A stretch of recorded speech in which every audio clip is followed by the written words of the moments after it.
In the name of the Father, the Holy Spirit. Amen. Our Father, who art in heaven, hallowed be thy name. thy kingdom come, thy will be done on earth as it is in heaven. Give us this day our daily bread.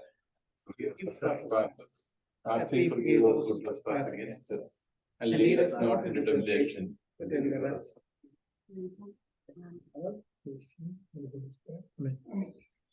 So I already mentioned something about the title. Last week we spoke about the poet, and I gave a little introduction to the nature of the poem. I think today we'll actually plunge into the poem. So the structure of the poem is there is a prologue, which is in Latin and Greek. Then the whole poem is in 5 parts. 5 parts. In one way, this little prologue gives us some inkling into the message of the poem. We'll read that. It's in Latin. Nam Sibyllam quidem cumis ego ipse oculus meis vidi in ampulla pendere et cum illi pueri dicere. Then the rest is in Greek, but it's translated in English. Sibyl, what do you wish? Respondebat illa. She replied, I wish to die. So, and there was a little dedication here. There's also a little dedication, and dedication is reading for Ezra Pound, Il Miglior Fabbro. So we will look at the translation of and the background of the next slide of the little let's go back. Okay, so the meaning of that Latin phrase is, it goes like this: I have seen with my own eyes the Sibyl hanging in a jar. And when the boys asked her, what do you want? She answered, I want to die. This is from, one of the early century work, from the first century work. The author is Gaius Petronius. He's writing from Rome. And the work is Satyricon by Petronius. Now, Satyricon tells the story of some misadventures of a former gladiator. There were these gladiators, a former gladiator. He's having a lot of adventures or misadventures through Roman Empire in the first century. Now, today only little fragments of the story exist, but the present scene that Eliot quotes, this occurs during a feast of the villa of a wealthy buffoon named Trimalchio. Now, you may have heard of Sibyls. Any idea? Sibyl? In Greek mythology, during Greek times, there were these, temple mediums. If you want to go to a god and ask for the will of God, what is the will of God? If you want to ask a god, talk to God, then there will be these, mediums or these ladies, these prophetesses, and through them, these gods would speak. So this Sibyl, especially the Sibyl of Cumae, was a very famous Sibyl of Cumae, favorite of Apollo. Now, Sibyl was favorite of Apollo, and Sibyl asked for boon from Apollo, a special request to Apollo. And Apollo finally granted.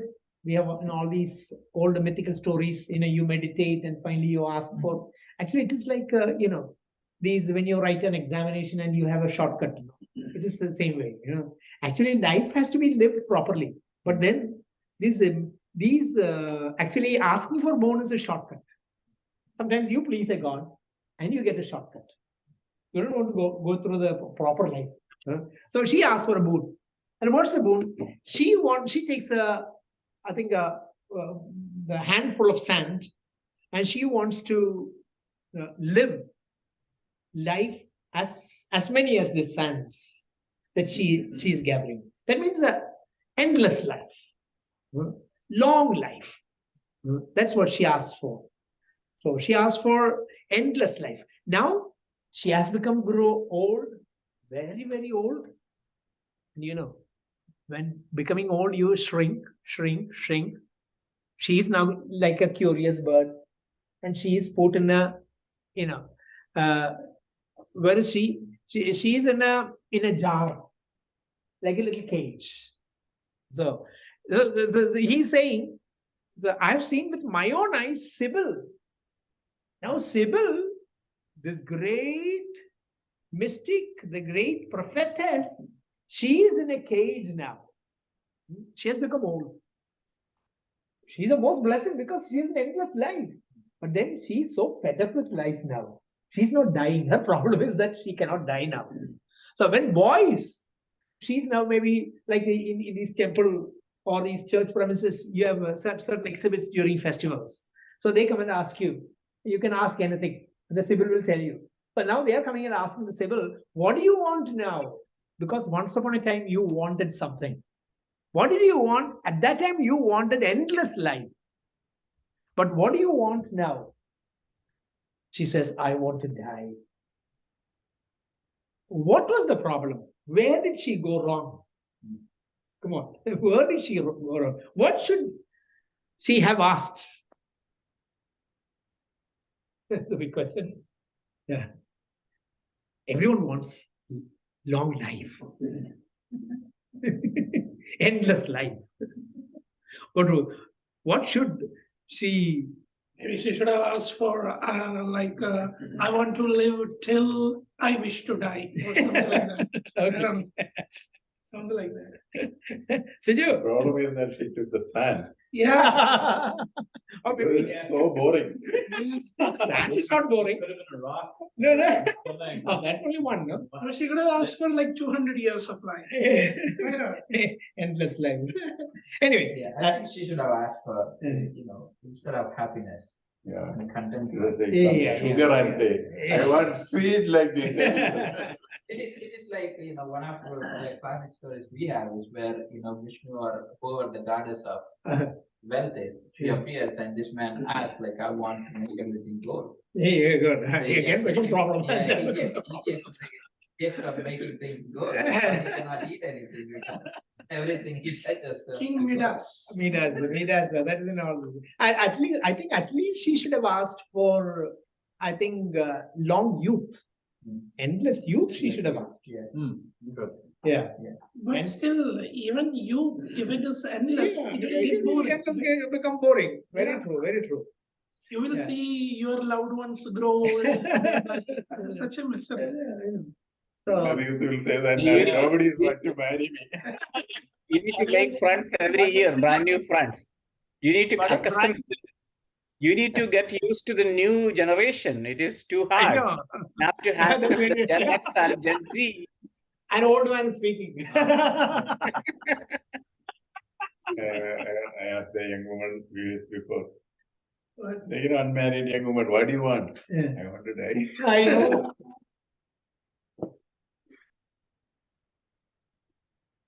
Yeah. So sometimes the problem, at least I think it is in the whole, the theme of the poem is that people don't want to die, but they don't know how to live. It's a riddle, they don't want to die. Actually, in the wasteland, the problem is you're scared of death. and actually you don't know how to live. You don't know life. So it is a very complex situation, where, in other words, you are. This is the famous one poem I like very much is Coleridge's, like Wordsworth and Coleridge. They were big friends, no? Coleridge has not written many poems. Actually, he has written only very few poems. Wordsworth wrote so many poems, but Coleridge's perhaps a famous poem is it's a very readable poem. It's a little long but very interesting poem is The Rime of the Ancient Mariner. The Rime of the Ancient Mariner. The Ancient Mariner, he has a very strange experience of getting stuck in a ship. Everyone dies. And he's stuck alone in the ship. It's a very strange story. He is not able, he doesn't know. Finally he lives like that. Finally, the interesting thing about the poem is finally he realizes, suddenly he feels love. Then when he feels love, he's liberated. His problem was he couldn't feel love. So once he feels love, it's a very, very powerful way, in a very strange way. Coleridge tells the story of a ancient mariner, the rime of the ancient mariner. So there, in between, he sees something in a nearby ship. A ship comes there. Their life and death playing chess, he says. So I think there also he sees life in death and death in life playing chess. Then say here also there is this death in life or life in death is happening. Okay, so this is as a little, we are suddenly challenged to this ancient mythologies, its relevances, and he speaks about a dedication. He suddenly quotes Italian again. Il miglior fabbro, which means the best of craftsmen. But this is a reference, which is also, this reference is very important. So I'm seeing, this is from Dante. Dante Alighieri. Dante is famous. What do you know about Dante? Divine Comedy. Dante, he lived from 1265 to 1321. So one of the most famous medieval poems. One of the famous people. So he lived in Italy. He lived an Italian. So in Divine Comedy, written around 1300s, he wrote Divine Comedy.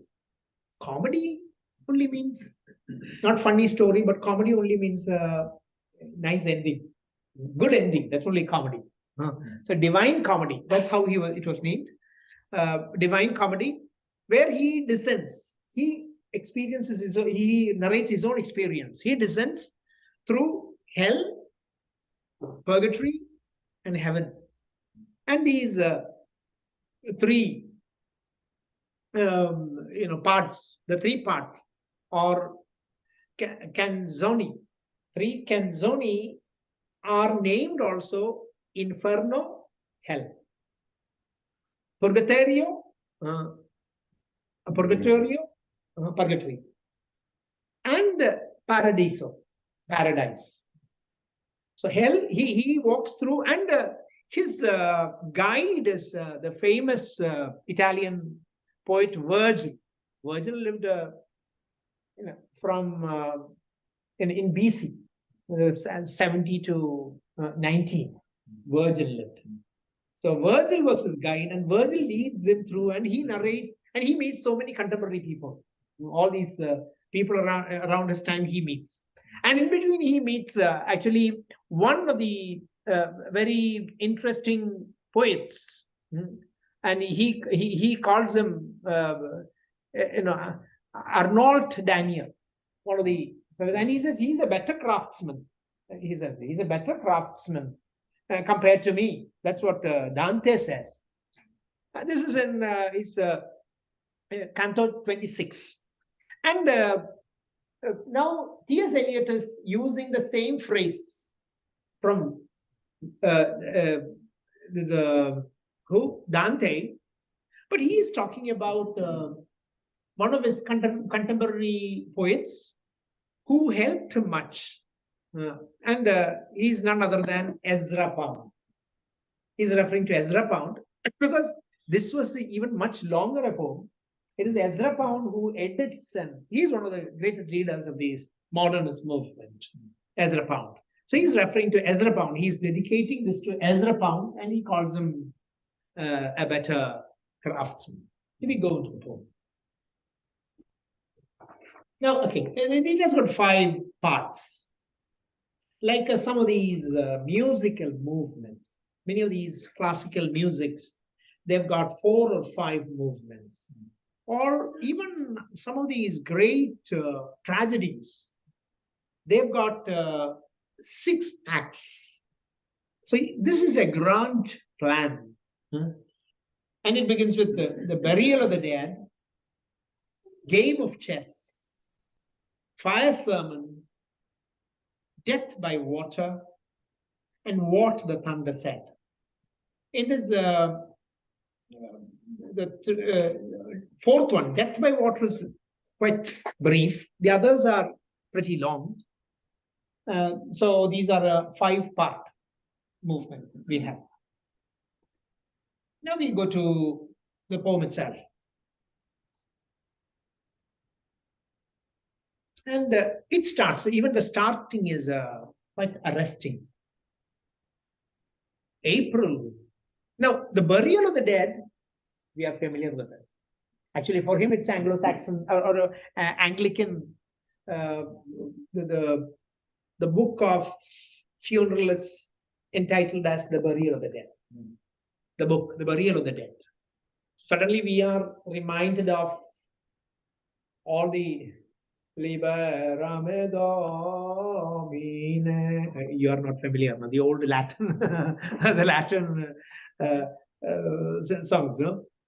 They perform this from the depth. I cry out to the Lord. All these songs, you know. And so this is the burial service. It is entitled as a burial service, burial of the dead. That's how this part is entitled. And he begins. April is the cruelest month, breeding lilacs out of the dead land, mixing memory and desire, stirring dull roots with spring rain. Winter kept us warm, covering earth in forgetful snow, feeding a little life with dried tubers. In the first letters, before going to the references, let's just look at the poem. April. What is the specialty of April? Spring. In a way, we are waiting, all are waiting for spring. But for the narrator, who is the narrator? I mentioned the other day. The narrator, any idea? Different person here, his name. No, it's not Tiresias, is it? Yeah. Tiresias. Or Tiresias. Or the narrator. For the narrator, April is the cruelest month. Why? Breeding lilacs out of the dead land. Suddenly, shoots come. Lilacs are one of the earliest flowers to bloom. Lilacs. Lilacs out of the dead land, mixing memory and desire. Winter is so comfortable. You can just sleep. You are dead. So being dead is so comfortable. Being lifeless is so comfortable. But when memory comes and desire comes, that may move us to love, which is a problem. So if we are challenged to love, if we are challenged to life, so it is all good to be ash, dead. He is stoic. Yes, stoic. So mixing memory and desire, stirring dull roots with spring rain. Spring rain comes, then suddenly, flowers bloom up, and then other shoots come. All this is problem. Winter kept us warm. Winter was so comfortable. For us, winter is cold. But then he says, winter is so comfortable. Winter kept us warm, covering earth in forgetful snow. So it is forgetful. You don't have to remember anything. So memories are a problem. Memories create issues. Anger and love. If there's no anger, if there's no sadness, no feelings, no love. Any feeling is a problem. So covering earth in forgetful snow, feeding the life with dried tubers. Of course, there will be some underground, these tubers that will feed the plant. How pleasant it is to be dead, to be lifeless. But somehow, for people in the wasteland, any awakening is terrible. No awakening is needed. This mechanical life is better. Continue. I'm reading it. Reading the stirring Yeah. dull roots with the spring rain. Yeah.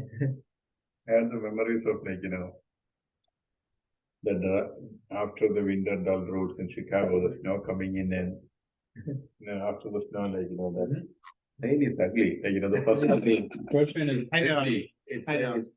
first rain is Dirty sand. come Yeah. to this area, you can always smell the first rain. Yeah. Also, they say, there's if the wheat, Jesus says, John 12:24, if the earth falls down, it dies.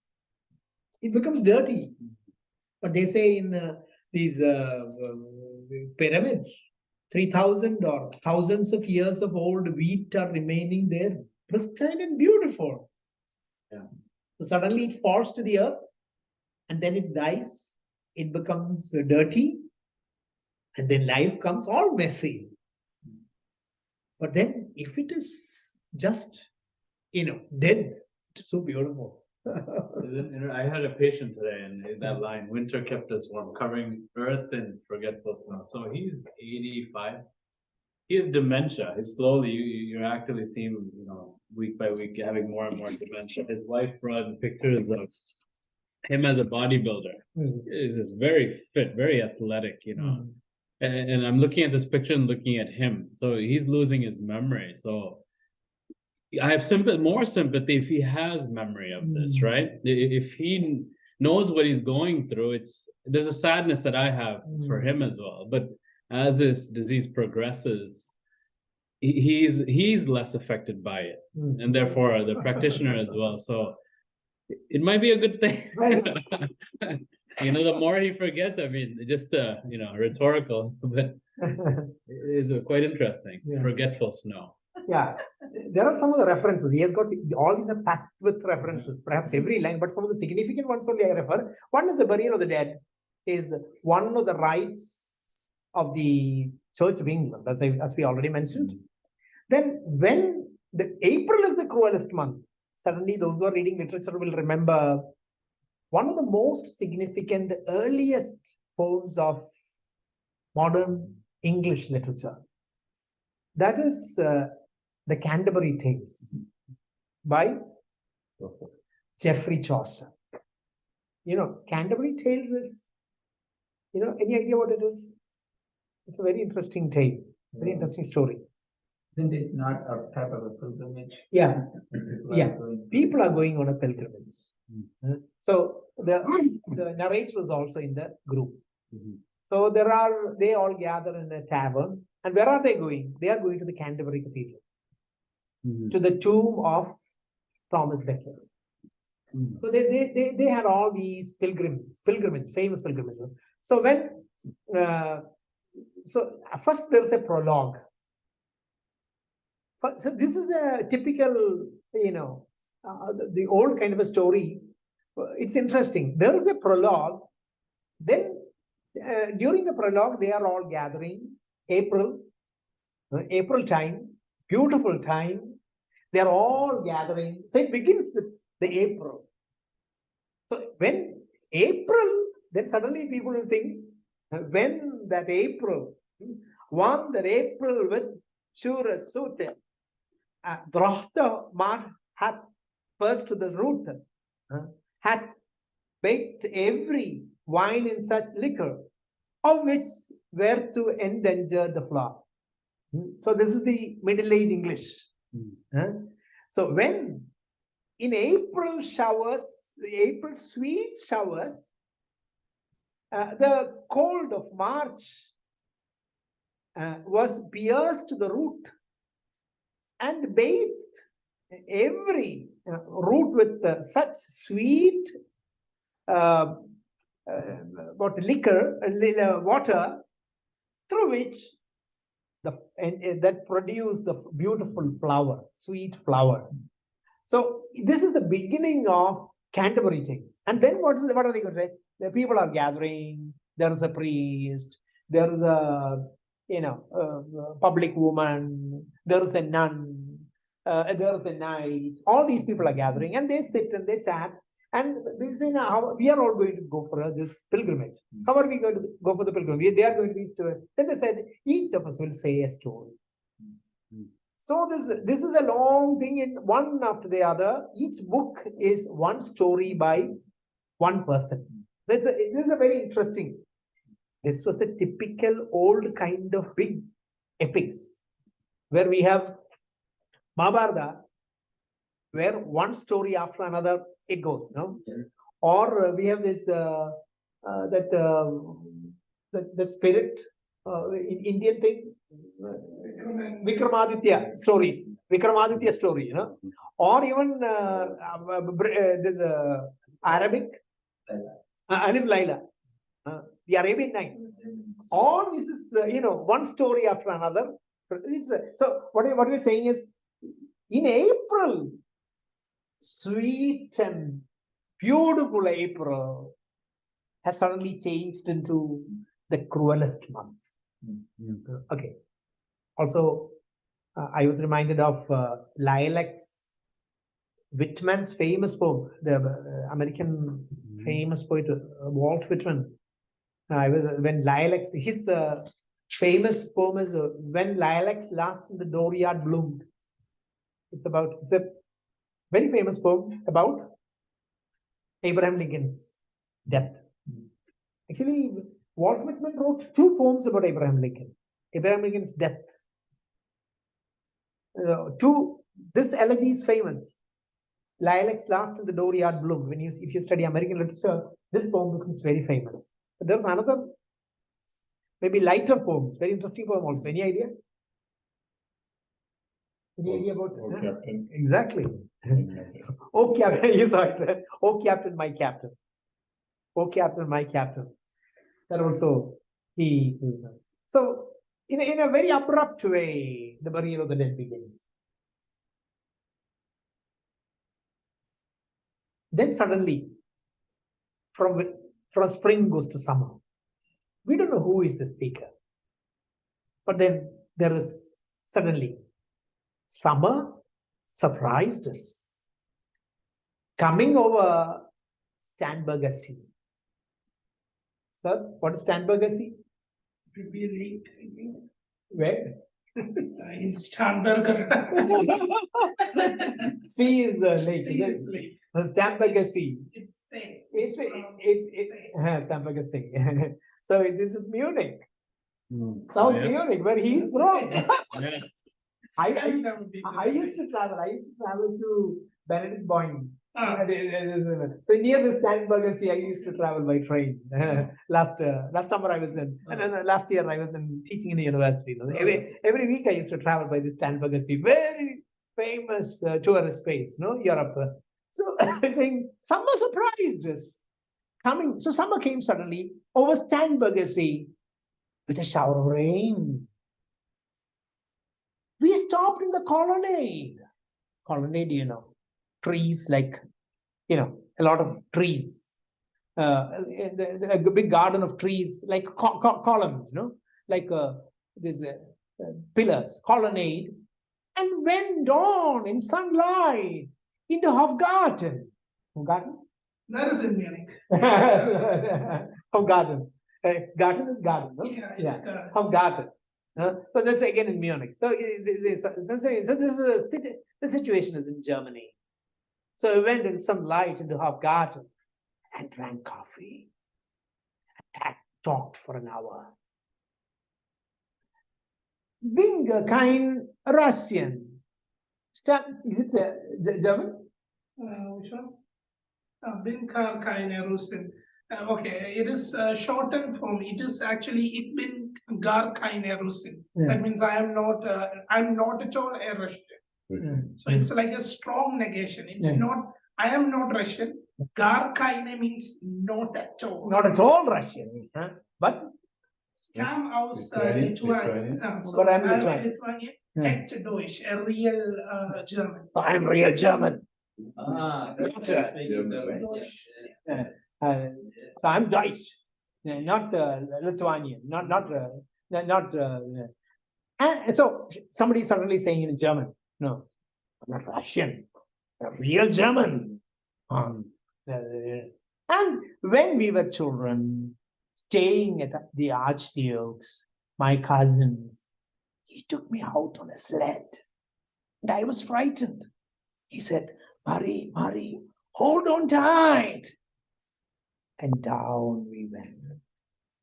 In the mountains, there you feel free. I read much of the night. And go south in winter. What do we understand? Yeah. What do we understand? At least getting something. He's a, Right? Actually, very beautiful. yeah. Very vivid imagery. Yeah. So what could we make of? At least a woman, no? Mari. The setting is in Germany. Yeah, it's in Germany. And And he's a fool to go into Hofgarten and drink coffee. Like, You drink beer. oh, that is something. But this is a she is speaking now. They used to do this party. because it is Tiresias. Pardon? Tiresias is Yeah, no, but Tiresias is maybe listening to somebody, no? Tiresias is listening to somebody. We can think that way. So somebody is telling the speaker, whoever the speaker is telling the speaker, but somebody is speaking. And then she's, maybe this is a she. So when we were children, we used to stay at Archduke's, our cousins. We have big connections. I have big connections here now. And and he used to take me on a sled. He used to take me on a sled. So we would go for all the snow, and then, and he would say, Mari, hold on tight, don't be scared. This woman would say, oh, I am scared. No, don't be scared. Hold on to me. I will look after you, the cousin. And down we went. We don't know, but anyway, down we went. That can be a moral going down also. Down we went. It could be going down the hillside. In mountains, there you feel free. You know, there's nobody to look at, monitor. Suddenly, I read much of the night and go south in winter. Now my life is reading, traveling, or drifting in life.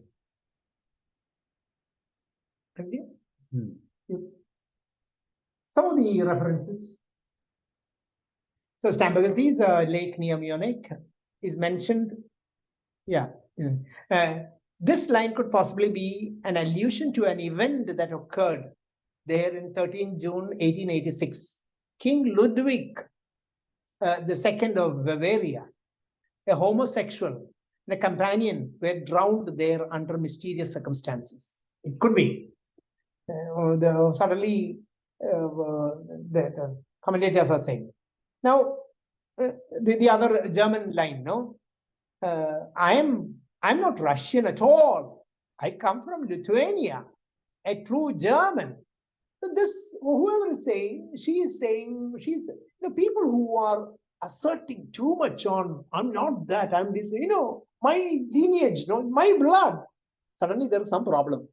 Suddenly, when you're talking too much about your, true bloodedness, there is some problem is there.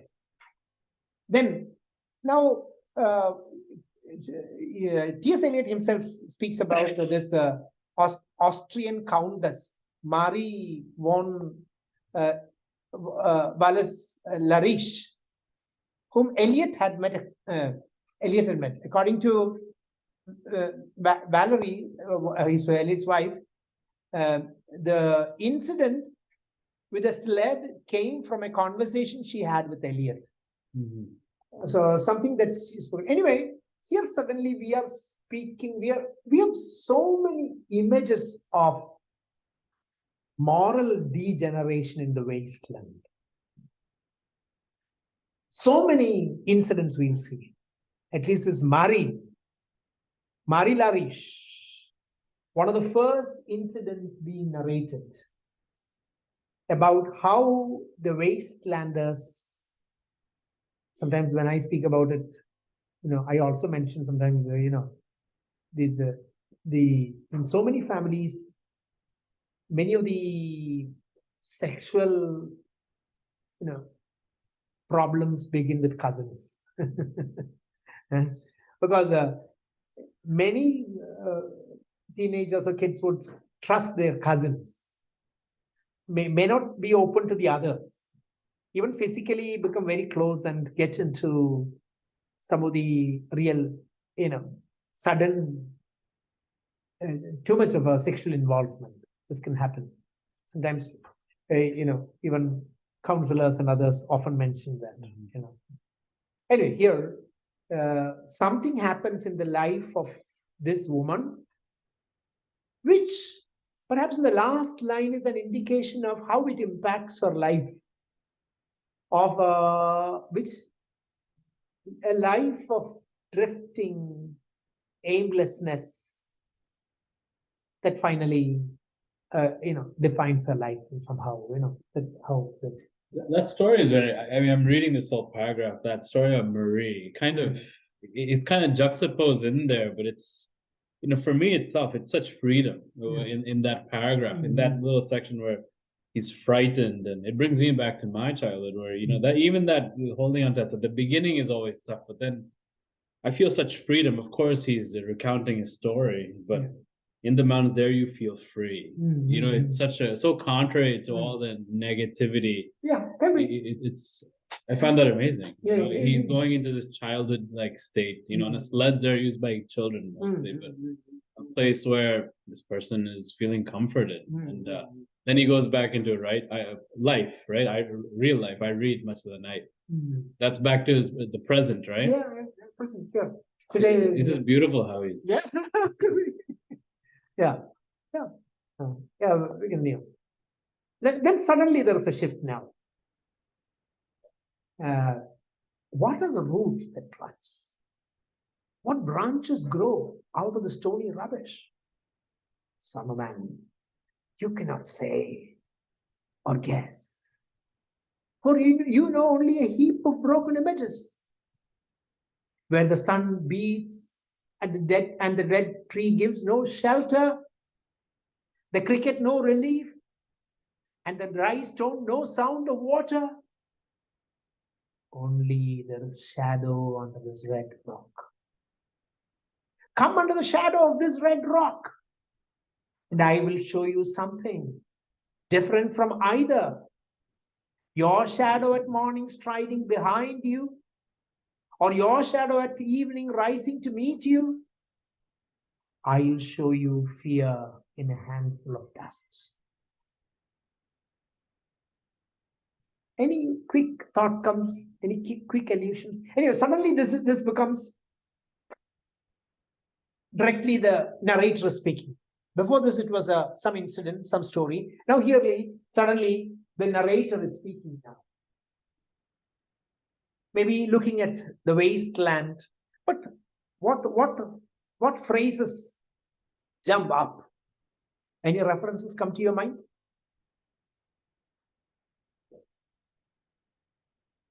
Son of man is. Yeah, Son of Man. If you read Bible, suddenly it stands out. Where is the roots of finally the where comes it very strongly, Son of Man? Old Testament definitely. No? Jesus uses it later, but then yeah. Ezekiel. Ezekiel repeatedly speaks of the Son of Man. Son of Man. And then some of the other images. The sun beats and the dead tree gives no shelter, the cricket no relief, and the dry stone sound of water. You remember any? Yeah? Dry bones. Yeah, dry bones is there. That is again Ezekiel's. But then is Ecclesiastes. Ecclesiastes 12, where, you know, the time will come, your all desires will vanish, and, you know, there's a very Ezekiel 12. We'll go to the references. So in this is especially that first part. Now, actually, what are the roots that clutch and the branches grow out of the stony rubbish? Now, suddenly this is the landscape. We can, in one way, see the landscape of the wasteland is very powerfully present. Later also, we'll see the travel through the wasteland. But already we are having an exposure to the wasteland. Son of man, you cannot say or guess, for you know only a heap of broken images. Actually, our problem is we don't know wholesome life. In the wasteland, people are not exposed to wholesome love, wholesome life. Today, perhaps that's the problem of the modern age, you know. People have not seen life. Sometimes we who have seen another age would come and tell our children, no, actually, you have not seen actually beauty and life and wholesomeness. We often say, Son of man, you cannot say or guess, for you know only a heap of broken images where the sun beats. So the footnotes there. Out of the stony rubbish, Son of man. Ezekiel chapter 2, verse 1. And he said unto me, Son of man, stand upon thy feet, and I will speak unto you. God is speaking to the prophet. Now, later, Ecclesiastes, and the dead tree gives no shelter, etc. I have given the lines there. Actually, that Ecclesiastes 12 is very powerful, even frightening. Ecclesiastes, you know, it starts this way in Ecclesiastes 12. It starts like this, no? Remember also your Creator in the days of your youth, before the evil days come, and the years draw nigh, when you will say, I have no pleasure in them. So it goes on to speak.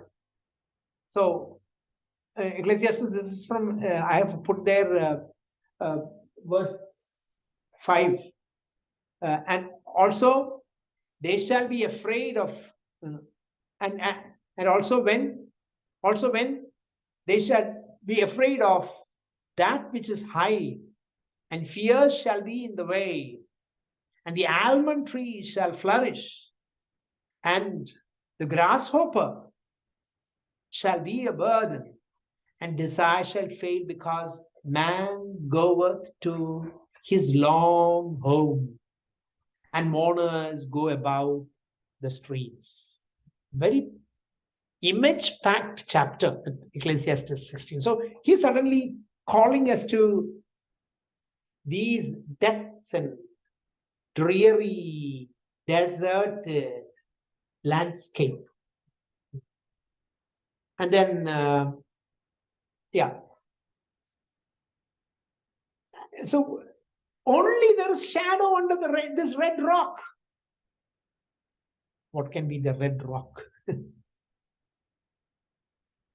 Finally, he says, see, you can come under everywhere it is, you know, problem, heat, dryness, but only here under this red rock, there are so many, you know, allusions to the red rock.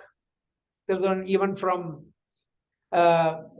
Isaiah, there is a man shall be hiding place from that wind, and a covert from the tempest, as rivers of water in a dry place, as shadow of a great rock in a weary land.